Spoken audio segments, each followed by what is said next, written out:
Hello, ladies and gentlemen. It's your boy LonewolfSoldier. So today we're gonna make a challenge thing. Basically, we're gonna make a PvP map, basically a game and stuff. So you're probably wondering if I do have a background in game design. Yes, I do. So I had 3 months or 6 months worth of game design. The program we use is called Creative Process. However, it's not a program that you use, for video games. I mean, you can make a game out of it, but it's something today's standards they don't really use. So I had a bad experience with it. My teacher is really bad at explaining or teaching. He wanted us to rely on books and stuff, and I was like, okay, I kind of wish to do self-study on that. I mean, read a book and blah blah blah. But every time we go to class, he doesn't, do his thing. He just want to rely and, he expects us to know the answer. He comes to the point that I literally almost got kicked out of school because of that and stuff. I literally had to find someone's code and, make a tower defense game in less than 3 months without a team. We're going solo because the point we had to cheat. That we go to the bathroom and exchange codes or whatsoever, any information to make one, just for the exams or the test. However, the big project is actually make the game, not just that his daughter will play the game and determine if it's good or not.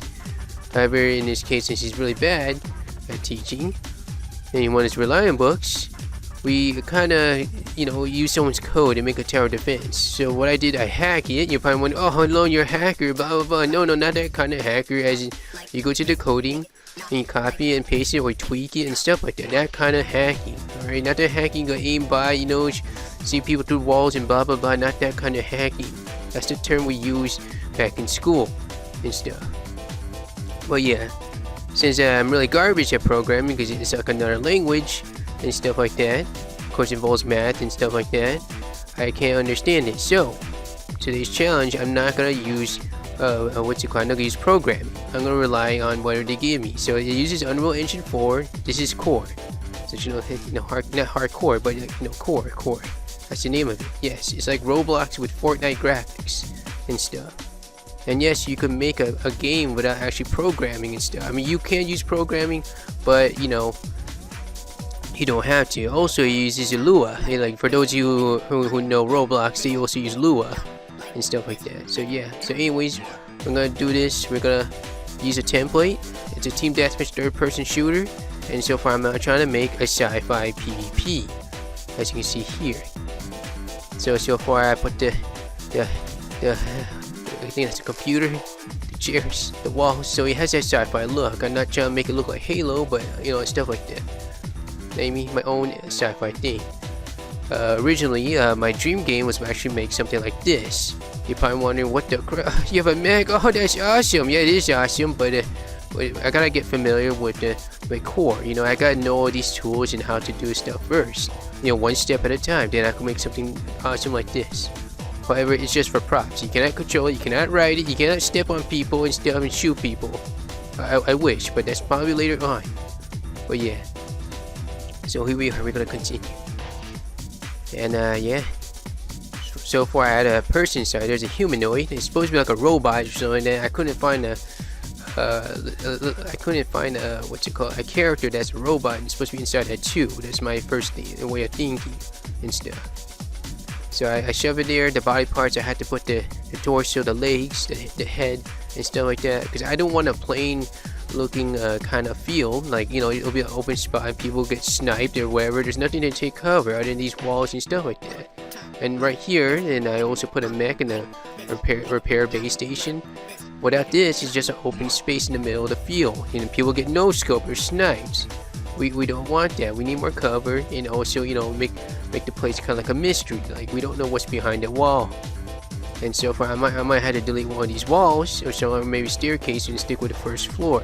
However, right now, we're trying to figure out how do we add more walls to put a second floor, because I don't want someone to jump off this table and go off the thing, which I did a while ago. That was terrible. But yeah.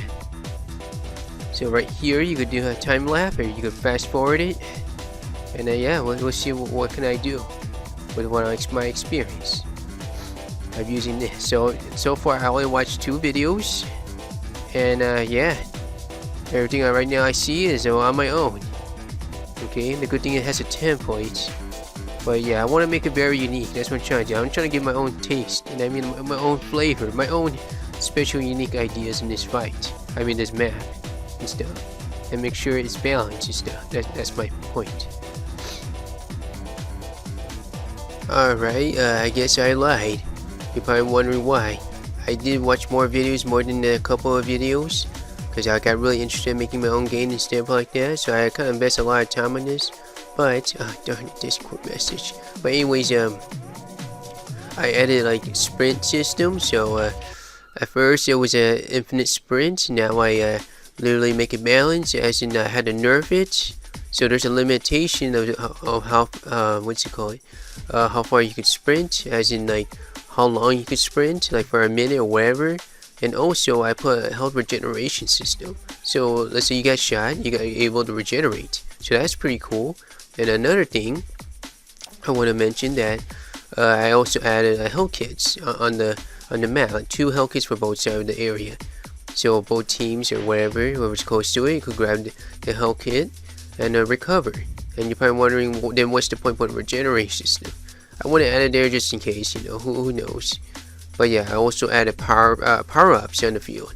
The problem is that they hold about 60 rounds and they have an infinite ammo. So what I did, I literally just put the max ammo. There's no ammo reserves, as in like you hold about like 300 rounds unreserved.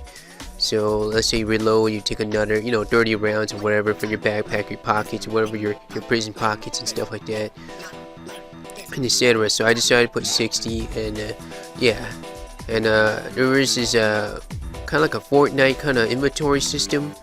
So I decided to put that instead of having like, you know, infinite primary weapon, like there's no secondary, blah blah. I want to make sure there's a secondary just in case you need to reload. However, it's kind of broken at the moment. I'm not gonna go back to it to fix it. If I do fix it, I might have to open up the script and you know, do programming and, you know, understand Lua and understand, and, you know, and other stuff. And also another thing I want to mention, that I switched to the team deathmatch. It used to be free for all. Another thing is, what else? I put a ceiling and blah blah, a roof over the heads, so it looks like you're inside the building. Another thing I also want to mention, that they also there's costumes on the field, so you gotta wear them and stuff. And yes, it gets kind of how the hipsters like to say scuffed, that you can actually wear more than one costume or suits or armors or whatever you call it and stuff like that. So it's kind of buggy for that, but I'm not gonna change it. I'm gonna probably leave it how it is and stuff like that. What else? Mostly I didn't add any sniper rifles. There was like bugs in the game, as in like when you zoom in the hand comes off or whatever. What else? The rocket launcher has been nerfed to like 4 rockets and stuff like that, so you had to switch it to your primary or your secondary, or you use your knife. And you know, due to, you know, balance reasons and stuff like that. So yeah, I redecorated the places and stuff. I fixed it. There was also a glass issue that when I was playtesting with somebody, we both got stuck in the glass. So I fixed that problem. So it's all good. It's one of the walls, the one with the glass. And yes, they're bulletproof glass. I don't know why, so you can't break it. But yeah, I decided to put the glass right there to make it look cool. So that was my goal. What else? Yeah, it took me a long time just to you know, literally just to get this far. I personally enjoyed the project, and I was very tempted to change the coding or something when I was looking at the script in Lua and stuff like that. But since this is a challenge, I keep my word and not do any programming. The only thing I could just change is the values. That is not programming, like literally what they offer, what you see, and when I open the script and stuff like that. And besides, even if I do open it, I still don't know how Lua works and the script works. So yeah, like I had to study it and literally hack it, and like I used the term while ago, just to understand how that thing works. But that's gonna take a long time because I need to learn how to do it. But that's a different story. Once again, we're back to, you know, we just stick with the challenge, and I did everything without coding. Instead, this is how I got so far. So it's good for 1 round, as in after 10 or 20 kills, where I put it there for the team score, and that's it. However, I was feeling kind of unmotivated, like, to keep going to fix all the bugs, but I want to move on to our next project. I was also learning, well, how to make it and stuff, like how to make the game. So I did have a lot of fun. I had more experience now, how to make more maps and stuff like that. But I feel like in order to do whatever you want, I have a bad feeling that you need to learn how to use Lua or program to get the game, or to fix the game that basically, how can I explain? Ah, gosh, my words. But anyways, like, if you want to do everything, or you want to push it to the limits or go beyond your limits, you gotta learn how to do Lua or programming, so you can fix these bugs and stuff like that. But yeah, I'm more like a visual person. But who knows? My next project, I'm thinking making maybe a battle royale with a twist. I don't know, because no one plays team deathmatch anymore. You know how these kids nowadays, they like battle royales. It's kind of sad for the boomers. But anyways, yeah, I'm probably be in the game jam too with a Team Luna, Team Lana, Lux, whatever, that one YouTuber. And yeah, I might participate in a game jam. If not, I tried, because it's very hard to make a game, to be honest with you. Especially, you gotta think of innovative ideas and stuff like that. There's so many ideas I want to make games. It's just that it's not going to my way, in a way. Like, for example, I want to make a beat 'em up game. Of course, they don't offer a beat 'em up in core. Maybe, I mean, you can make it, I believe, but I think you might have to do programming. Yeah, you could put these punches and melees and stuff, but I might be wrong. Please correct me. But yeah, that's what I think. That's my opinion. But yeah, I have fun with this project. I'm gonna put the link down below if you guys want to play it and stuff. You guys are always welcome to play it and stuff like that. But like I said, it's kind of broken, but I do what I can do to make it fair as possible. But let's let you guys know it's my first game, so yeah. And yeah, don't forget to leave a like, subscribe, and I'll see you guys later. And have a great one.